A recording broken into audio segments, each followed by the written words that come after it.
प्रधानमंत्री मोदी ने भूमि पूजन के बाद 36 मिनट का ये भाषण दिया और उन्होंने जो अहम बातें कही उनमें से कुछ हम आपको सुना चुके हैं, आप खुद सुन चुके हैं। लेकिन अब आपको ये समझना चाहिए कि उनके भाषण का अर्थ क्या है। आज उन्होंने भारत के लोगों को और दुनिया को क्या बताने की कोशिश की है, क्योंकि आज का उनका जो संदेश है ये बहुत महत्वपूर्ण है। इस दौरान उन्होंने राम मंदिर आंदोलन की बात की, राम के महत्व की बात की और यह भी बताया कि राम का अनुसरण करके भारत अपने भविष्य को कैसे बेहतर बना सकता है। प्रधानमंत्री मोदी ने राम मंदिर के निर्माण के लिए किए गए हजारों लोगों के त्याग और परिश्रम का जिक्र किया। इसमें अलग अलग लोगों का अखंड तप, त्याग, संकल्प, अर्पण और तर्पण और एक निष्ठ प्रयास शामिल है। इस बात का अर्थ सिर्फ इतना है कि भले ही कुछ लोगों ने राम के अस्तित्व को मिटाने की कोशिश की, लेकिन राम भारत के डीएनए में बसते हैं। राम मंदिर हजारों वर्षों से किए जा रहे प्रयासों का परिणाम है। इसकी शुरुआत स्वयं भगवान राम के जीवन से होती है।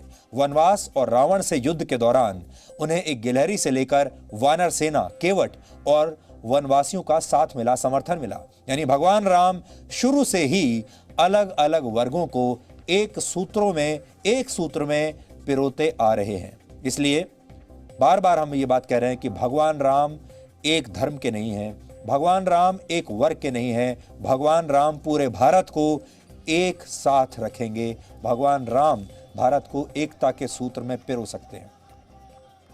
त्रेता युग के बाद द्वापर युग में भगवान श्री कृष्ण ने भी इस सह अस्तित्व यानी को एग्जिस्टेंस की भावना को आगे बढ़ाया था और उन्होंने गोवर्धन पर्वत को भी सम्मान दिलाया, तो ग्वालों को भी अपनी लीला में अपना सहयोगी बनाया।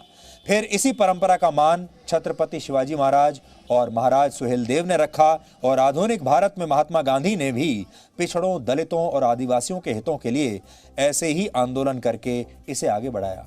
इसी प्रकार राम मंदिर के निर्माण में भी देश के सभी वर्गों ने सहयोग दिया है। देश और दुनिया के अलग अलग हिस्सों से आई ईंटें, शिलाएं, मिट्टी और नदियों का पवित्र जल एकता की इसी शक्ति को प्रदर्शित करता है। प्रधानमंत्री मोदी ने यह भी बताया कि कैसे भगवान राम भारत और दुनिया के लिए सबसे बड़े प्रेरणा स्रोत हैं। जब आप श्री राम के चरित्र का विश्लेषण करते हैं तो पता चलता है कि उनका तेज सूर्य की तरह है, लोगों को क्षमा करने की उनकी भावना पृथ्वी की तरह है, उनका विवेक और उनका ज्ञान बृहस्पति की तरह है, उनका यश इंद्र के समान है। भगवान राम सत्य पर अड़िग रहना भी सिखाते हैं, तो सबको साथ लेकर चलने की कला भी उन्हें आती है। अब आप खुद सोचिए, भगवान राम का अनुसरण करके किसी को भी कोई परेशानी कैसे हो सकती है। भगवान राम या भगवान राम का मंदिर इस देश को बांट कैसे सकता है। वो तो इस देश को एक बनाएगा, इस देश को महाशक्ति बनाएगा।